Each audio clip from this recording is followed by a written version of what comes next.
A very good afternoon to all of you. Sorry for 4 minutes delay. Ashutosh Kumar, good afternoon dear.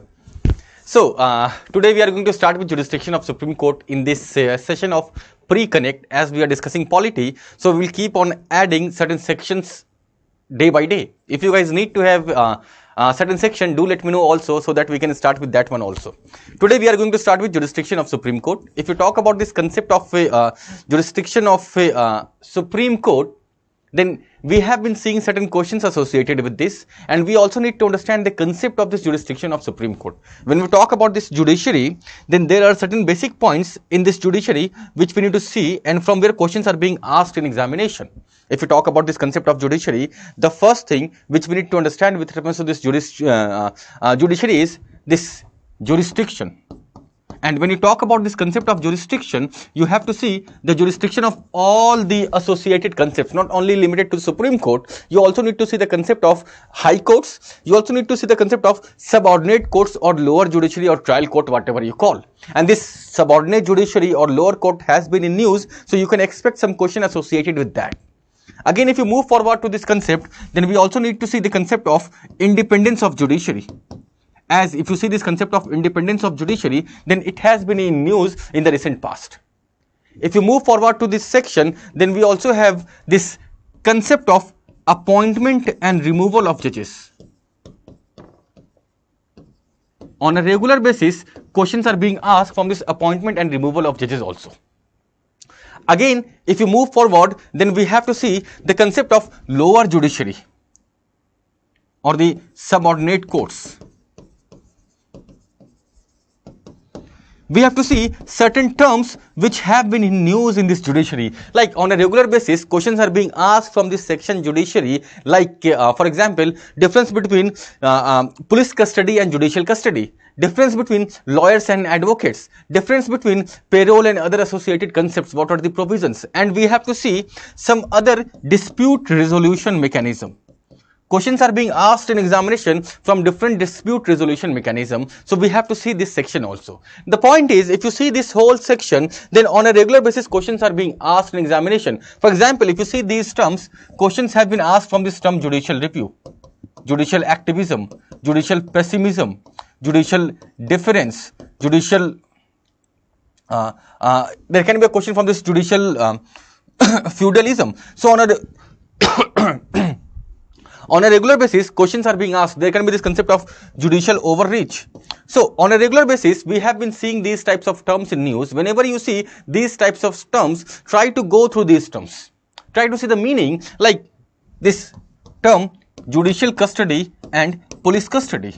Now, we have been seeing this question on payroll, and there can be a question on furlough also. So, what are the concepts associated with this? We have to see them one by one. This is one part of this whole discussion. Again, if you talk about this, then one basic thing which we need to understand is whatever is in news, we have to see that section very clearly. Whatever topic comes into news. Like recently, we saw this news of subordinate courts with reference to Madhya Pradesh High Court. What was the decision of this Madhya Pradesh High Court? But when you are reading these things, always remember that we have to read these things from the point of view of general studies and not from the point of view of a lawyer. So, whenever you are reading this polity, just read it as if you are reading from the point of view of UPSC only and general studies only, not from the point of view of the lawyers. Let's start with the questions one by one, and then we will see the first section, that is jurisdiction of Supreme Court. Om Prakash, hi sir, मैं बिहार से हूँ, थोड़ा हिंदी में first time. Om, I am also from Bihar. So this doesn't mean Biharis don't speak English. First thing first, don't worry, you can contact me personally. I'll try to convey all these informations to you in Hindi also. Just connect to me once. Don't worry, dear. I'm always here. I'll connect all these informations in Hindi personally to you. Don't worry for that.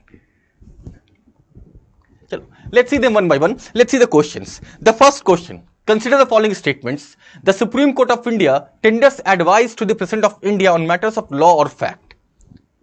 On its own initiative, that is, on any matter of larger public interest, if the President seeks such an advice, only if the matter relates to the fundamental rights of the citizens. Now the point is, when we talk about this jurisdiction of Supreme Court, there are certain basic concepts which we need to understand with reference to this jurisdiction also. So if you talk about this jurisdiction of Supreme Court, you can divide this jurisdiction into multiple parts. Multiple parts in the sense, we have at first this original and exclusive jurisdiction of Supreme Court. The first concept is original and exclusive jurisdiction. If you move forward, then we have this concept of writ jurisdiction of Supreme Court. Again, if you move forward, then we have this concept of appellate jurisdiction. We also have this concept of contempt of court. We have this concept of advisory jurisdiction, and finally we have some miscellaneous jurisdiction.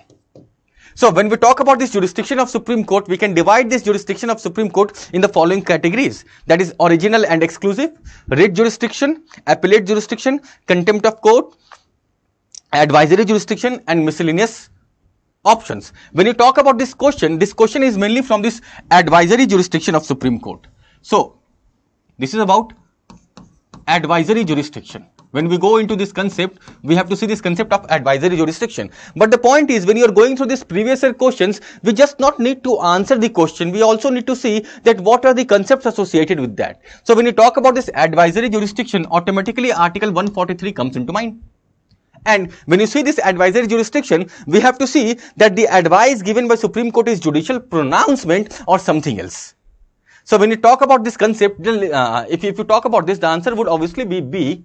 But we have to understand that what are the provisions. There can be another question from this advisory jurisdiction, and this question can be different from this. So when you talk about this advisory jurisdiction, just go through that. Is it compulsory for the Supreme Court to give the advice? Is it compulsory for the President to accept the advice? Or to make it more simple, the advice tendered by Supreme Court, do you think is binding on the President? Is it a judicial pronouncement or just a suggestion? There can be some question like this from this very section, that is advisory jurisdiction of Supreme Court. Let's move to the next question.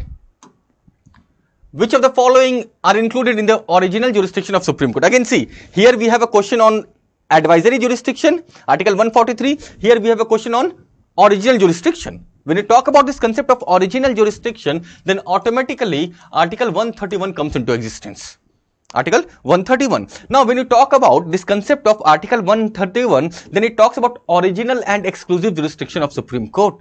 When you talk about this original and exclusive jurisdiction, just understand one basic diagram associated. I'll just show the whole diagram associated with this jurisdiction at the end of this section. Don't worry.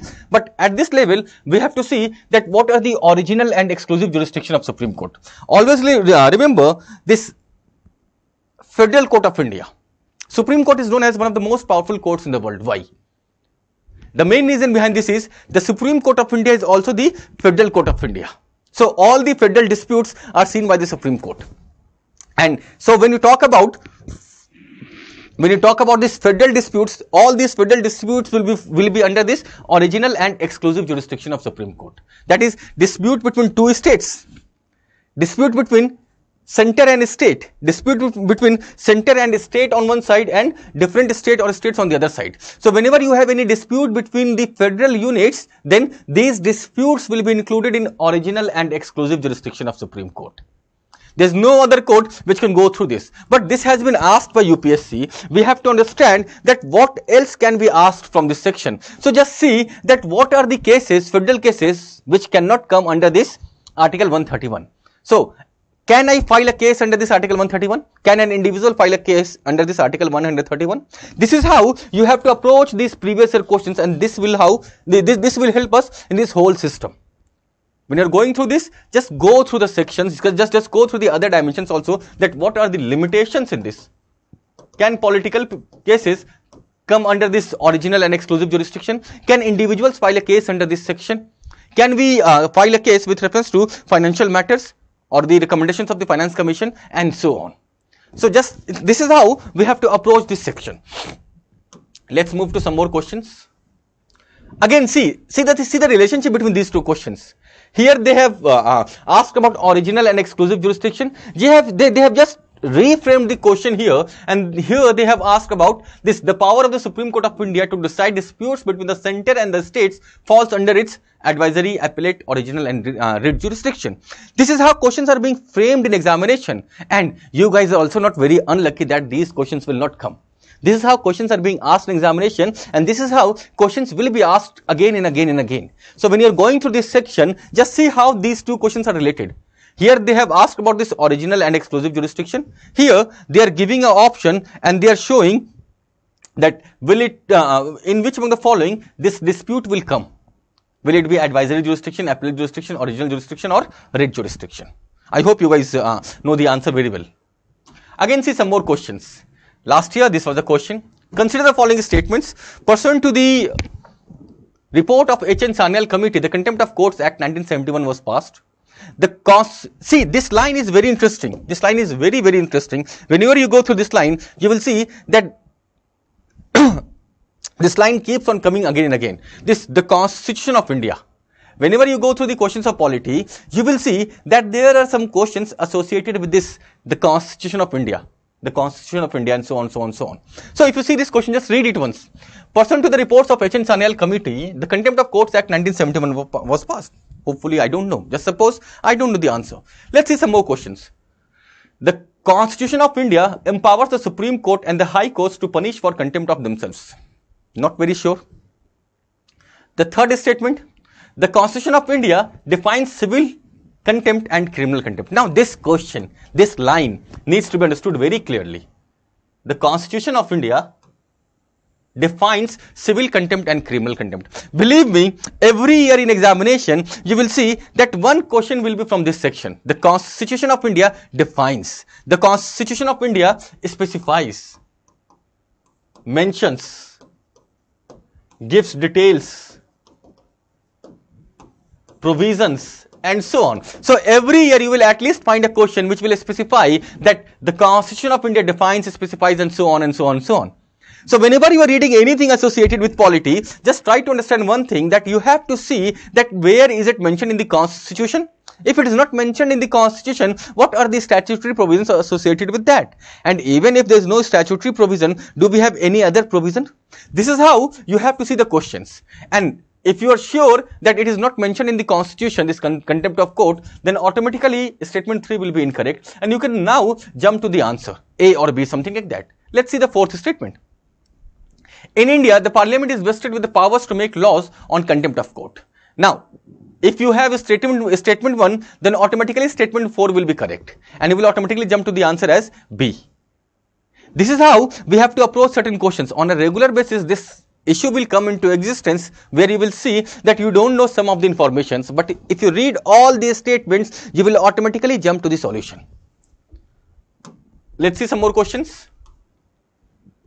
With reference to Constitution of India, prohibitions or limitations on provisions contained in ordinary laws cannot act as prohibitions or limitations on the constitutional powers under Article 142. It could mean which of the following? Now, if you see this question, if you see this statement, just try to understand one thing, dear. The point is, if you talk about the jurisdiction, then Article 142 becomes very important.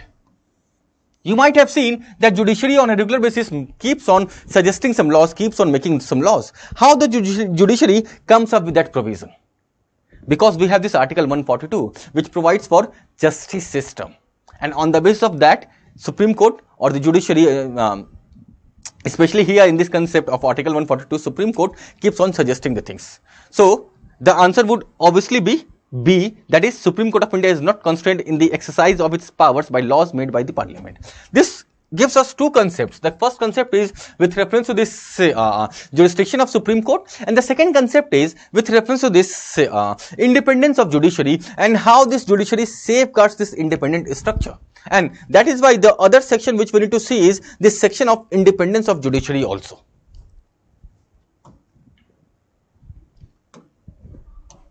Let's see this question. Again, a very, very interesting question. A very simple question, but very interesting question. And this is how we have to understand these concepts very clearly.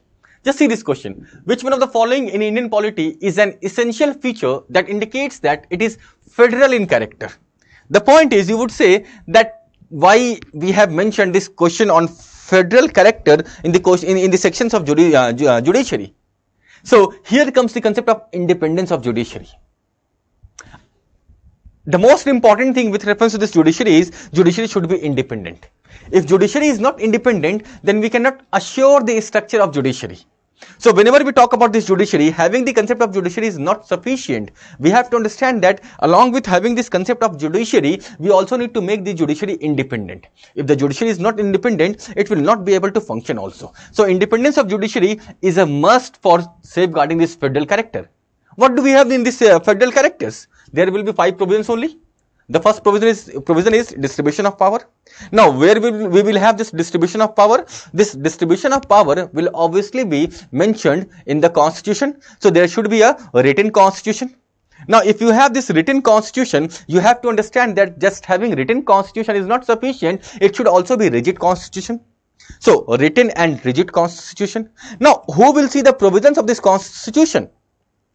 Who will interpret this constitution? It is the judiciary. So judiciary should be independent, that is independent judiciary and supremacy of the constitution. And finally we have this authority of courts. These are the points which we need to see with reference to terming any country as federal or not. Let's see some more questions.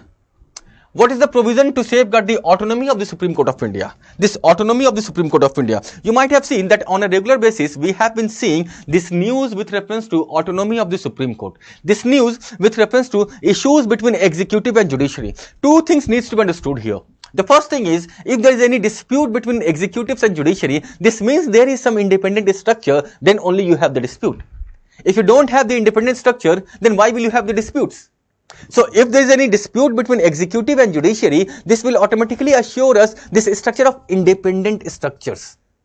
That is, judiciary is independent and along with judiciary, executive also comes into existence. And that is why we are seeing some sort of dispute. This dispute is not new in India. On a regular basis, we have been seeing this dispute. Presently, the dispute is with reference to appointment of judges, which we will see in the coming sections, that what is the issue of appointment of judges. Presently, at this moment, you just need to understand one concept associated with this appointment of judges, that is C is equal to C is equal to C. So, in the constitution, it is specified as consultation. So, consultation is equal to concurrence is equal to collegium. And this concept came through this second judge's case 1993, which was specified again in the third judge's case 1998, which was not a case, which was it was a presidential reference. President had asked for this advice, this advisory jurisdiction, and then again in this NJAC case 2015. So C is equal to C is equal to C. We will see this in details. What does this mean? If you see this question, then it specifies about autonomy of the Supreme Court. And when you talk about this autonomy of the Supreme Court, everybody, A is the answer. I don't know, I have not read the question completely. While appointing the Supreme Court judges, the President of India has to consult the Chief Justice of India. Looks good, looks good. The Supreme Court judges can be removed by the Chief Justice of India. No, it's not correct. The salaries of the judges are charged on the Consolidated Fund of India, to which the legislature does not have to vote. Yeah, it's correct. Third statement is automatically correct. All appointments of officers and staff of the Supreme Court of India are made by the government only after consulting the Chief Justice of India. No, the fourth statement is also incorrect. They are not appointed by the government. They are appointed by the judiciary itself. So, this is incorrect. Let's see some more questions. The power to increase the number of judges in the Supreme Court of India is vested in? A very simple question, but very interesting question. And you will see that on a regular basis, questions are being asked like this. Who has the power to increase the number of judges of Supreme Court? Who has the power to increase the number of judges of High Court? Now, once they have asked this question with reference to Supreme Court, they can again ask the question with reference to High Court. So, with reference to the Supreme Court, the power to increase the number of judges is in the hands of the Parliament. In the same manner, the power to increase the judges of the Supreme Court should be in the hands of the state legislature or somebody else. This is how we have to understand, this is how we have to approach the previous year questions. So, here it is Parliament, but next time they may not ask about Supreme Court, they can ask about the High Courts. When you talk about this concept of High Courts, you have to understand that with reference to High Courts, who has the authority? Is it the state legislature, just like we have Parliament at the center, or is it something else? Unless and until you are able to relate this concept, you will not be able to succeed further. This is how you have to approach these previous year questions. Just going through the answers is not the solution. Just going through the content is not the solution. We have to see that again how questions can be asked from this section. With reference to the Supreme Court, it is in the hands of Parliament. But with reference to this High Courts, it is not in the hands of the state legislature. It is in the hands of the President. The President of India from time to time decides the strength of the High Court judges. This is how you have to relate this concept. This is how questions will come in examination also. Do we have some more question? No. This is all we have. So, if you talk about this jurisdiction of Supreme Court, then let's see some additional concepts. Let me just give you a glimpse of this jurisdiction of Supreme Court, so that if you go through this concept again independently, you should be able to understand this also.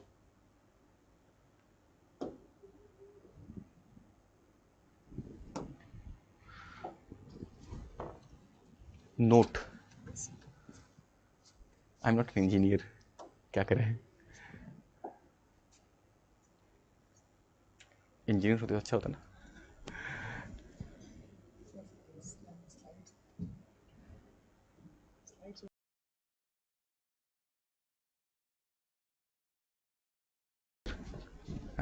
Sorry for the delay. Extremely sorry for the delay. We need to have some technical expertise also, as I'm not an engineer. Don't know, hopefully or proudly.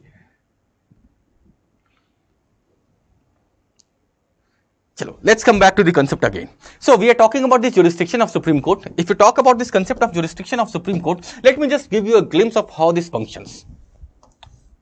Just suppose the structure of judiciary is something like this. If you see this structure of judiciary, then at the top level we have the Supreme Court. Below this we have the High Courts. Below this we have the District and Sessions Court, and below this we have the Trial Courts. This can also be termed as trial court. There is no issue with that. Now this is how the structure of judiciary looks like in India. When you want to go to Supreme Court, there are various options. The first option with reference to this can be like going to the Supreme Court directly. There is no other option, and going to the Supreme Court directly is the only option. When you have this section going to the Supreme Court directly, it is called original and exclusive jurisdiction. So with reference to federal disputes, we can only go to the Supreme Court. With reference to election disputes of president and vice president, we can only go to the Supreme Court. This is original and exclusive jurisdiction, Article 131 of Indian Constitution. Again, you have one more option. You have the option to go to Supreme Court as well as to the High Courts. This is another option. When you have this option of going to the Supreme Court as well as the High Courts, it is called writ jurisdiction, Article 32 of Indian Constitution. Now, when you talk about this concept of writ jurisdiction, this writ jurisdiction is same with the same with reference to Article 226 also. So, when you talk about this writ jurisdiction, we have Article 32, that is Article 32 here. Along with this Article 32, we also have this concept of Article 226. Writ jurisdiction simply means whenever there is anything against the fundamental rights, you can directly go to the Supreme Court. But you have the option of going to the Supreme Court as well as the High Courts. You go to the Supreme Court from this Article 32, you go to the High Courts from this Article 226. And always remember that Article 32 is smaller than Article 226. Or to make it more simple, the writ jurisdiction of Supreme Court is much larger than the writ jurisdiction of, just opposite of that, the writ jurisdiction of High Courts is much larger than the writ jurisdiction of Supreme Court. The point is, Supreme Court can issue writs only with reference to fundamental rights, but High Courts can issue writs with reference to fundamental rights as well as other rights. However, Parliament can increase this jurisdiction of Supreme Court also. Parliament has the authority to increase this jurisdiction of Supreme Court. So, this is original and exclusive. This is writ jurisdiction. There can also be an option for going to the Supreme Court like this. When you go to the Supreme Court like this, it is called appellate jurisdiction. And when you talk about this concept of appellate jurisdiction, then you can go to the Supreme Court with reference to constitutional matters. You can go to the Supreme Court with reference to civil matters and criminal matters. So in all these three matters, you can go to the Supreme Court. This specifies Article 132, Article 133 and Article 134. There are certain limitations associated with this concept, and we will see this in the further sections, that what are the limitations with reference to this. You cannot go to the Supreme Court with reference to every case. There are certain limitations with this concept. So this is called appellate jurisdiction. One section of this appellate jurisdiction is also where Supreme Court can take any case directly, and this is appeal by special leave or special leave petition. You might have heard about this concept of special leave petition. So you can go to the Supreme Court directly like this also, appeal by special leave. However, this cannot be claimed as a matter of right. We also have this advisory jurisdiction, which is completely different, Article 143.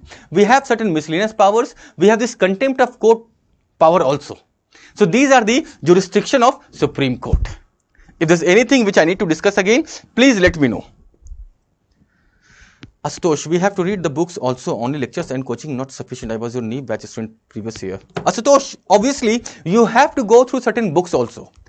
This lecture will give you the glimpse of the sections which you have to cover, and in this NEEP batch we discuss about NCERTs only. That is, this NEEP batch gives you the foundation to cover any book. If you go through this NEEP batch, you will automatically be able to understand the concepts.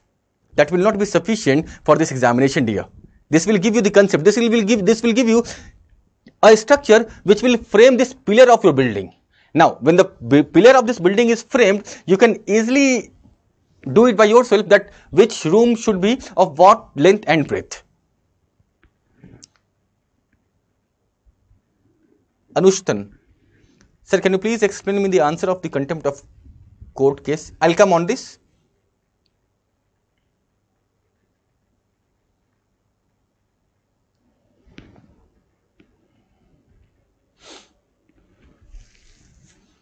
Anushtan, I'll just come on this. Don't worry for that. Vicky, private citizen cannot. Yes, exactly, dear.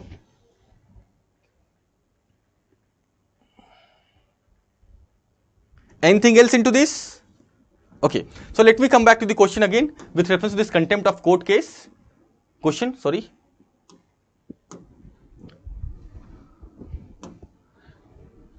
Consider the following statements. Pursuant to the report of H.N. Sanyal Committee, the Contempt of Courts Act 1971 was passed.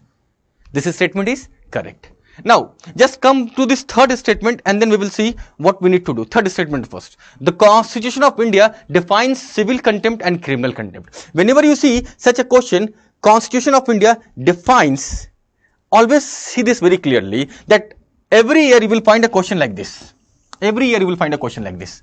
The Constitution of India defines, the Constitution of India specifies, the Constitution of India mentions, and so on. So, the Constitution of India does not define this civil contempt and criminal contempt. It is specified in this Contempt of Courts Act 1971. That is why I said that when you see the news associated with this contempt of court, you have to understand that what constitutes this. Where is it mentioned? Is it mentioned in the Constitution?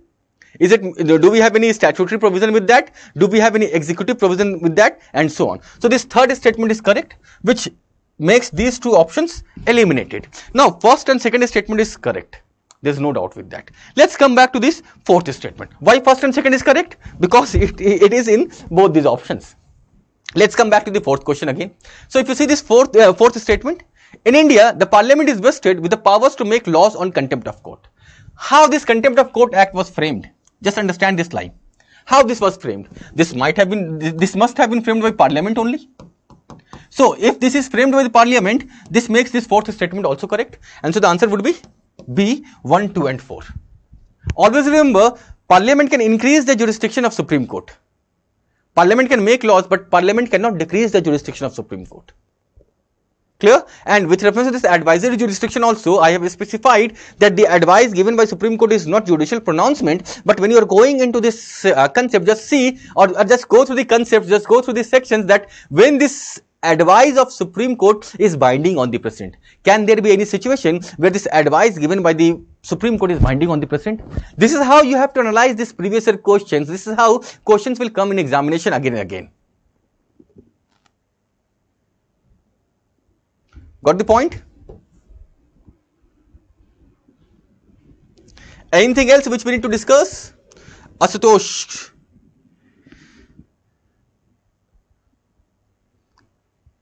NCERT ही किया है क्या, मुझे exam देना चाहिए इस बार? Ashutosh, just go through any mock paper, give 2-3 mocks and see what is your score. And hopefully you are a student, you have my number, just make a call. Let's see how it goes. Just give some mock, see that are you able to get certain fixed number of marks into this examination, or are you able to score somewhere around 90 or not in the test. And then only you can judge yourself that are you able to give examination in this year's, are you able to appear in this examination or not. No need to panic for this. Even if you are not prepared, this doesn't mean you will not prepare. I'm not prepared for this year's examination. I'll be prepared for the further examinations. And even though if you're not going to appear in this year's examination, I know the students who are messaging here, they are not going to appear in 23 or 24, but they are preparing in such a manner that they will appear in 2024 only, 2023 only. And this is what needs to be the approach also, Ashutosh. When you are appearing in this examination, just give your best. And even if you are not going to appear in this year's examination, make yourself ready in such a manner that you will have to appear this year only. Give your best, and that is what we need to have with reference to this.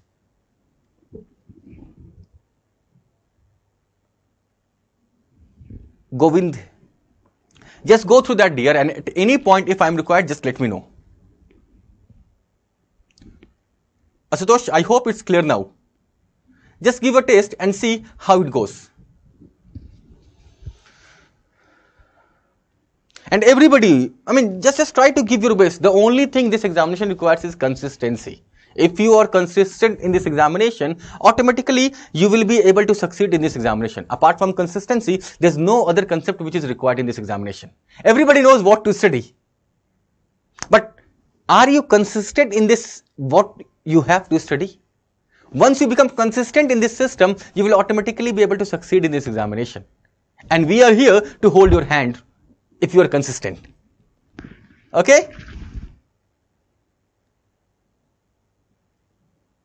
Chalo. Thank you for the patience. Let's meet tomorrow and see some other concepts with reference to this pre-connect. We will pick some other topic and see the questions associated with that also.